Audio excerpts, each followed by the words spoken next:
নমস্কার, কেমন আছেন সবাই? রূপকথা নতুন একটি ব্লগে আপনাদেরকে অনেক স্বাগত জানাই। এখন কিন্তু সকাল 8টা বাজে আর এই মাত্র জাস্ট আমি ঘুম থেকে উঠলাম। আজকে একটু লেট করে ঘুম থেকে উঠেছি, কারণ আজকে যাব আমি মায়ের কাছে এবং সংসারের যা টুকিটাকি কাজ আছে সেগুলোকে কমপ্লিট করে রেখেই যাব। চলুন দিনটাকে স্টার্ট করি। একটা কথা কি জানেন তো, যখনই আমি আমার মায়ের কাছে যাই তখনই কিন্তু আমার ঘুম ভাঙতেই চায় না। সকাল থেকে উঠে আমার এত আলস্যি লাগে, মনে হয় আরেকটু ঘুমাই।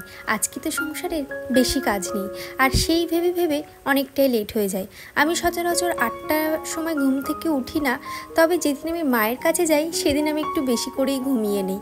যাই হোক, উঠে সংসারের সমস্ত কাজগুলো টুকটুক করে গুছিয়ে নিচ্ছি, আর এদিকে ছাতুটাও ঢেলে নিচ্ছি। জানেন তো, আগের বারে লুজ ছাতু এনেছিল, আর সেই লুজ ছাতুতে না প্রচণ্ড পরিমাণে চালের গুঁড়ো মেশানো ছিল।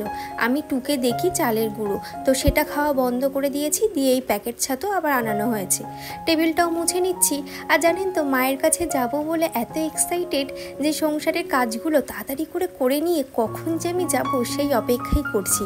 আর আজকে যেহেতু রান্নাবান্নাও নেই, সেজন্য যতটা পারি সংসারের কাজ এগিয়ে রাখার চেষ্টা করছি। আমার যেহেতু আজকে উঠতে একটু লেট হয়ে গেছে, শাশুড়ি মা দেখলাম নিচের ঘরদোরগুলো সমস্তটাই ঝাঁট দিয়ে রেখেছে, সেজন্য ভাবলাম চাটা খেয়ে নিই, তারপরে যা ঘরদোর মোছার কাজ আছে সেগুলোকে করে নেব। আর আজকে আমার সাথে সাথে কিন্তু মাম্মামও উঠে পড়েছে।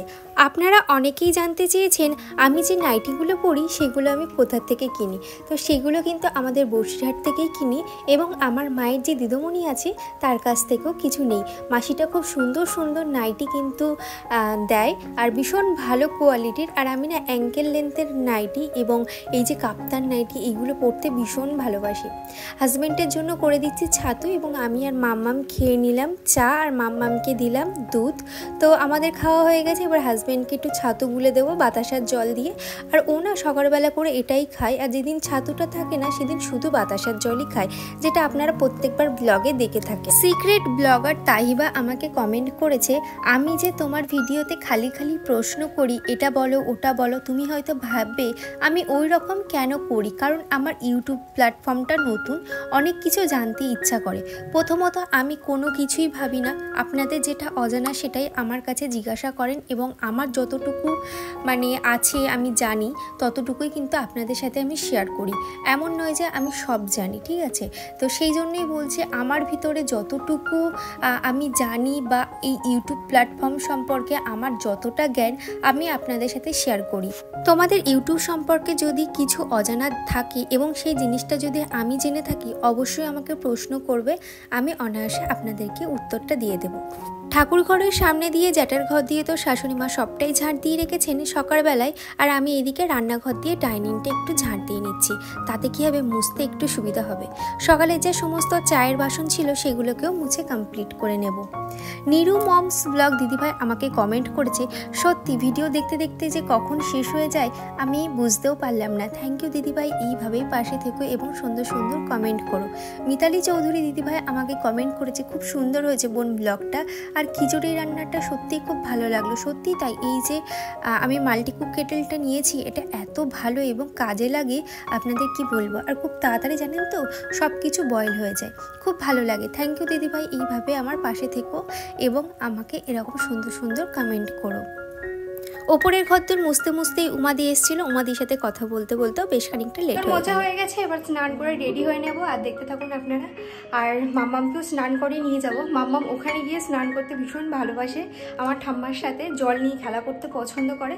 তো ভাবলাম ওখানে গিয়ে এই বেলার মধ্যে গিয়ে আর স্নান করাবো না, আর বৃষ্টিও আসছে, সেজন্য স্নান করিয়ে একেবারে নিয়ে যাবো। আর আমিও স্নান করব।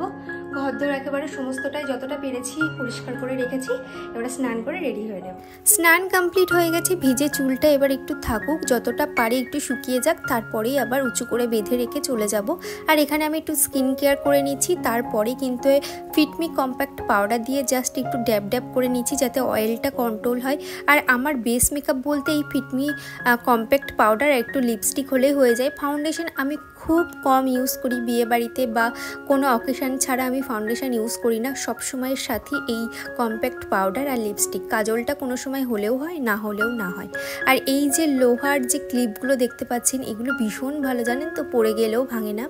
তারপর টোটোতে উঠে সোজা গেলাম মায়ের কাছে। আর আমি না একদম বাড়ি থেকে টোটো রিজার্ভ করেছি, যাতে এই বৃষ্টির মধ্যে আমাকে আর দুটো টোটো অটো যাতে আর পাল্টাতে না হয়। এখানে মাম্মাম কান্নাকাটি করছে, ওকে ক্যাডবেরি কিনে দেওয়া হয়নি তাই। আর সারা রাস্তা টিপ টিপ করে বৃষ্টি পড়তেই আছে। তাহলে চলুন মায়ের কাছে যাওয়া যায়। আসলাম বাড়িতে, বাবা মা এখন আপাতত কেউ নেই। মা গেছে স্কুলে আর বাবা গেছে মাছের জন্য খাবার আনতে। এই যে মাম্মা। তো ড্রেস চেঞ্জ করে নিই, নেওয়ার পরে রান্নাবান্নাও করতে হবে। তো চলুন দেখতে থাকুন। আর এখানে দেখুন রান্নাঘরে একটু কিন্তু আলাদা কিছু আপনাদের নজরে আসবে। এটা হচ্ছে গ্রানাইট লাগানো হয়েছে নতুন, আর ভীষণ ভালো লাগছে উপরটা। আর স্ল্যাবটা না অনেকটা চওড়া হয়েছে। আজকে রান্না হবে চিংড়ি মাছের মালাইকারি। আর মা তো স্কুলে গেছে, বাবাও বাজারে গিয়েছে, সেই জন্য ভাবলাম যতটা পারি আমি কাজটা এগিয়ে রাখার চেষ্টা করি। নারকলটা দেখুন বেশ সুন্দর। এবার নারকলটাকে একটু কুড়িয়ে নেব, তারপরে আস্তে আস্তে রান্নাটা শুরু করব। ঝর্ণা রয় দিদিভাই আমাকে কমেন্ট করেছে, বালিশ দুটো সুন্দর হয়েছে। থ্যাংক ইউ দিদিভাই। তোমার কাজগুলো দেখতে দেখতে কখন যে ভিডিওটা শেষ হয়ে গেল বুঝতেই পারিনি। এত সুন্দর ভিডিওটা বানাও, শুধু মনে হয় দেখতেই থাকি। খুব ভালো লাগে তোমার ভিডিও, ভালো থেকো বোন। থ্যাংক ইউ দিদিভাই, এইভাবে পাশে থেকো। এবং এত সুন্দর একটা কমেন্ট করেছো। সত্যি তোমাদের কমেন্টগুলো যখন আমি পড়ি না, তখন মনে হয় আমার নিজের কেউ কমেন্ট করেছে। এত ভালো লাগে আপনাদের কমেন্টগুলো। আর যে হ্যান্ড চপারে আমি পেঁয়াজটা কুচিয়েছি, ভীষণ ভালো, জানেন তো। হ্যান্ড চপারটা, মায়ের হ্যান্ড চপারটা, আমারটা তো একটু বড় বড় হয়ে কুচায়, তবে মায়ের এই হ্যান্ড চপারটা পুরো মিহি হয়ে কুচায়। আর জানেন তো এটা অফলাইন থেকেই নেওয়া। তবে একটা জিনিস দেখলাম, ছোট ব্লেড দেখে যদি আপনারা হ্যান্ড চপার নেন তাহলে কিন্তু খুব ভালোভাবে কুচিয়ে যাবে। এখানে দুটো শুকনো লঙ্কা ভেজে নিচ্ছি, ওল ভাতে আছে সেই জন্য শুকনো লঙ্কা দিয়ে মাখা হবে। আর এখানে আমি চিংড়ি মাছের মালাইকারিটা রান্না করে নিচ্ছি। একটা দিদিভাই আমাকে কমেন্ট করেছে, দিদিভাই সংসার বজায় রেখে সব কিছু কিন্তু সুন্দরভাবে যত্নে রাখা যায়। সত্যি তাই, যত্নে কিন্তু সব কিছুই থাকে। এবং যত্নে কিন্তু ভালোবাসা বলুন, সংসার সব কিছুই আগলে রাখা যায়। অযত্নে তো গাছও মরে যায়, তাই না? শুধু সব কিছুই হচ্ছে যত্নের ওপরে, সেটা সংসার বলুক কিংবা সম্পর্ক কিংবা ভালোবাসা, সব কিছুর ওপরেই কিন্তু একটা যত্ন থাকে। সেই যত্নটা যদি না করা হয়, সব জিনিসই কিন্তু নষ্ট হয়ে যায়। এখানে আমার চিংড়ি মাছের মালাইকারিটা হয়ে গেছে। এবার ফুটে উঠলেই চিংড়ি মাছগুলো দিয়ে দেব। শাবনূর দিদিভাই আমাকে কমেন্ট করেছে, সত্যি খুব ভালো লাগলো, আমিও তোমার মতন করে সব কিছু করার চেষ্টা করি। দিদি আরও টিপস দিতে থাকো। থ্যাংক ইউ দিদিভাই, এইভাবে পাশে থেকো। এবং যতটা সম্ভব আমি আপনাদের সংসারের মধ্যে থেকে ছোট ছোট টিপস শেয়ার করার চেষ্টা করব। এবং সাথে সাথে কিন্তু পুজো আসছে, সাথে সাথে হেয়ার কেয়ার, স্কিন কেয়ার, তারপর পুজোর শপিং, এগুলোও কিন্তু আপনাদের সাথে টুকটুক করে শেয়ার করব। প্রিয়াঙ্কা গাঙ্গুলি দিদিভাই আমাকে কমেন্ট করেছে, খুব ভালো লাগলো ভিডিওটা, তোমার ভিডিও দেখি মন ভরে যায়, আর খুব মিষ্টি তুমি। থ্যাংক ইউ দিদিভাই, এইভাবে ছোটো ছোটোভাবে কমেন্ট করতে থেকো। বাবা ওদিকে ওল আলু ভাতে মাখলো, তারপর দুপুরবেলা খাওয়া দাওয়া করে একটা টানা ঘুম দিলাম, তারপরে মা একটু রসমালাই দিল। আর এইভাবেই আজকে দিনটা কাটালাম। আজকের মতন টাটা।